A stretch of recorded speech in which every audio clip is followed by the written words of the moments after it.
Hello everyone and welcome to a brand new hardware review today with probably actually okay lighting. And also the camera is not recording in interlaced mode anymore, it's recording in progressive mode but only at 720p. It's a bit of an experiment to see if it's actually going to look better than the 1080 interlaced than 720 progressive. Also, we have a mouse review. The good people at Trust sent us this mouse, the Trust GXT 188 Laban or Laban. I'm not sure how you pronounce the name, I'm sorry. I'm gonna go with Laban because it sounds less American. This is a mouse aimed at people that require basically one thing, and that is incredibly high DPI. This goes all the way up to 12,000 DPI, which 12,000 is a bit overkill if you have just one 1080p monitor and you play on just 1080p. But if you have twin 8K screens, then yeah, 12,000 DPI is amazing, absolutely amazing. Well, this is probably going to be one of the more high-end mice that we've had on this review show, except for the Mad Catz one that we published a review, I believe, after Mad Catz actually went bankrupt. So I'm not saying that we're cursed, so please continue to send us review samples. We promise we're not cursed. Though we are Romanian, so curses kind of go hand in hand. So before we get actually to the proper review, again I'd like to thank the people at Trust for sending me this and the Heron, which I'm going to review next time. So yeah, let's see what this thing can actually do, and I should probably hold it up because it's not actually in the box. Well, the first thing you're gonna notice about the Laban is that it's not currently plugged in, and I'm sorry about that, but the green screen does take precedent, and I've had issues in the past with mice, with, well, everything with the color green in them sort of distorting the effect and making it look awful. But I can assure you that the lights on this RGB lit mouse are spectacular. And I mean, they make my keyboard, they make the Heron mouse, they make everything else I have with RGB look sort of faded out and like it's a TN screen. But no, this is like switching between a TN and an IPS. The colors are so vivid, so lively, they're fantastic. Again, because it's RGB, it's absolutely pointless, but the light show is superb. I gotta say, it's something to take note of. I've tried filming the lighting effects as best I could, but none of the cameras I actually have can do justice to the clarity of the colors. Like, I'm not kidding. My old monitor, the TN1, did not have colors as good as the LEDs on this mouse. And that was the monitor I used to edit videos and do color correction. Needless to say, those videos looked awful. Hundreds of people can attest to that. In terms of building materials, the Laban is constructed out of plastic, but it does say that it should have some rubber on it, especially on the top surface. But if you scratch it, it doesn't sort of feel like rubber, it just feels like plastic, and it doesn't leave any marks like it would on rubber. It doesn't actually have that kind of rubber texture. It does have a fine finish to it though, so it's actually a very good surface for clicking. The sides of it, at first I thought it did have rubber on this part and this part, but it's just that kind of textured plastic that the GameSir T1S had. Still, it's not rubber, like it doesn't feel like it. Like from what I can tell by touching it and scratching it, so not sure why it said it does have rubber on the box and in the description. That's well technically yeah. Okay, technically yes, it does have rubber on the wheel. This is definitely rubber. That I can be sure of. Something to note that this mouse does not have adjustable weight, so you're gonna have to get used to the weight as it is now. It's not a heavy mouse, it's actually quite light from all the mice I've been using in the past, especially those that came with their own toolkits to disassemble. It's got an okay weight to it, and well, I'm gonna get to the ergonomics of how it's designed in a bit, but let's talk a bit about the way the buttons are placed. Again, I like that the mouse has two side buttons. I always advocate having more buttons on your mouse, and this one actually has an extra one. This button right here on the top It's used primarily, I mean, by default, it is the double click button, but you can assign it to be absolutely anything else. For example, in MechWarrior Online, I set this to be the number 5 key, so I can just fire my 5th group of weapons using this button. Now, it's not a button I'm going to use all that often, but it is somewhat better placed than I've seen on mice that have had this configuration before. Like, I've known mice that have had even 2 buttons on this side, but they were usually placed on an extended portion that was sort of a bit too much out of the way of the actual click.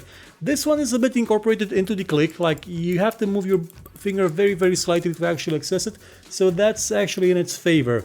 The side buttons, they are very well separated one from another, so you won't have the trouble of actually pressing one or the other by accident. They also have different sizes, and they're kind of, you know, plasticky, shiny plastic. There is not any kind of grippy material on them, but they're okay to press. They have no problems.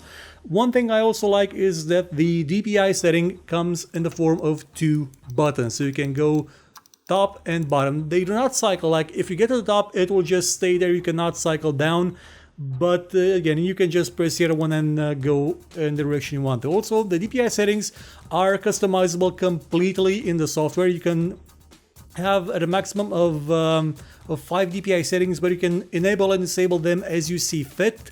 Also, they each have their own colors, so I believe the lowest one was green, the next one was red, and it goes all the way up to purple.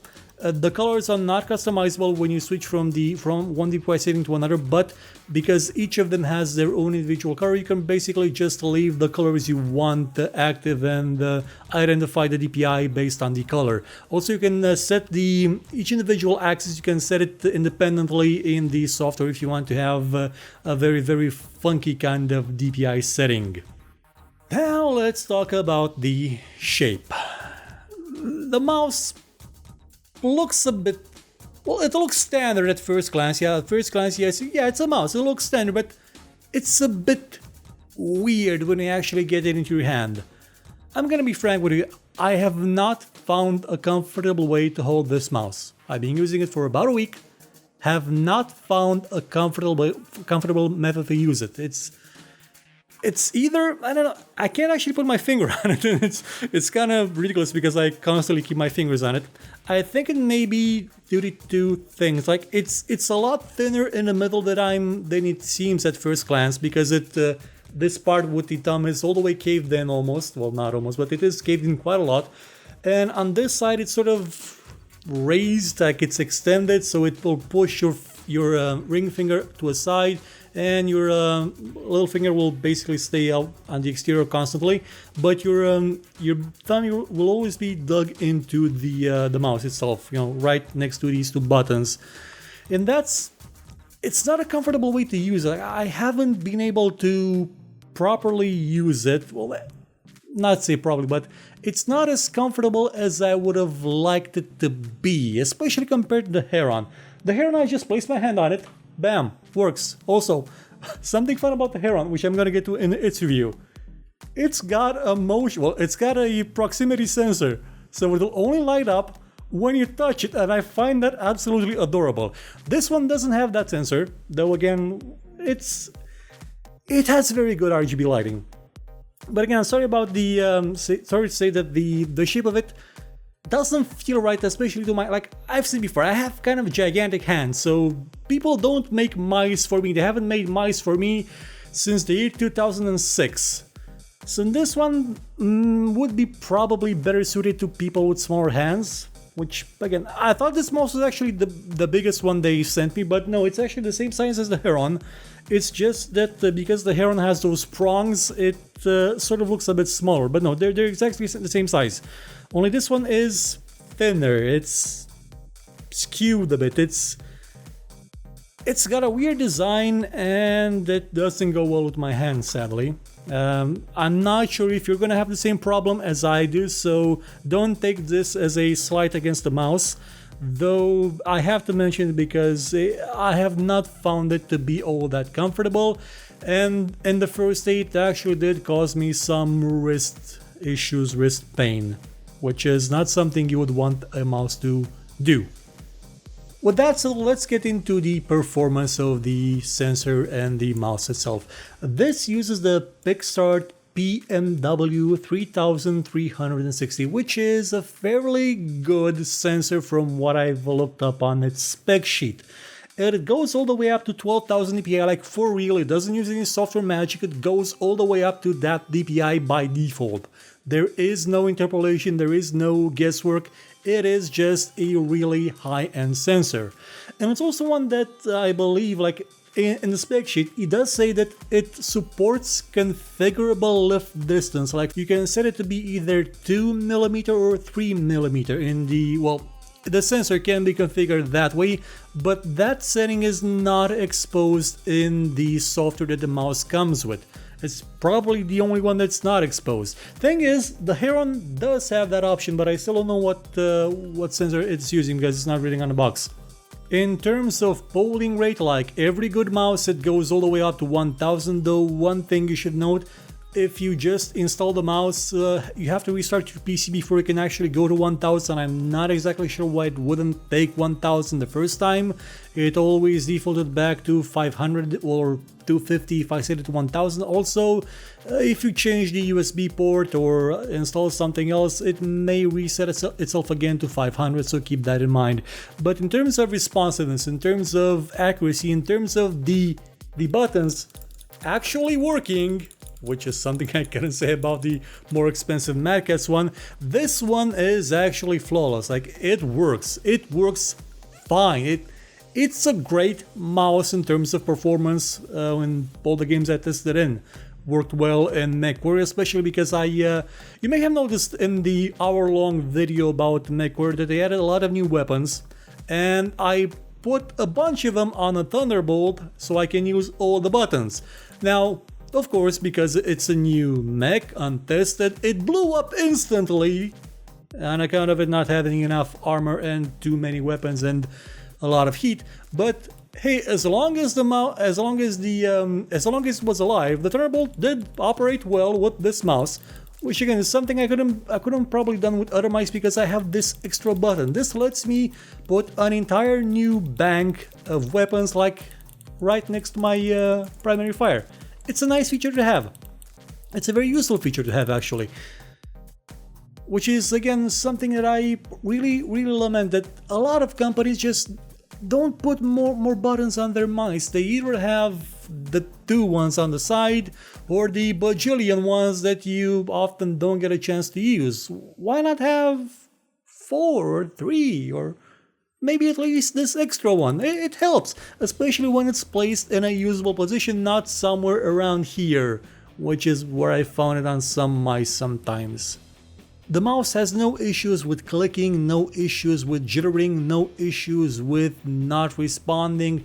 It plainly works well, which again, after the Mad Catz one, is impressive for a more high-end mouse.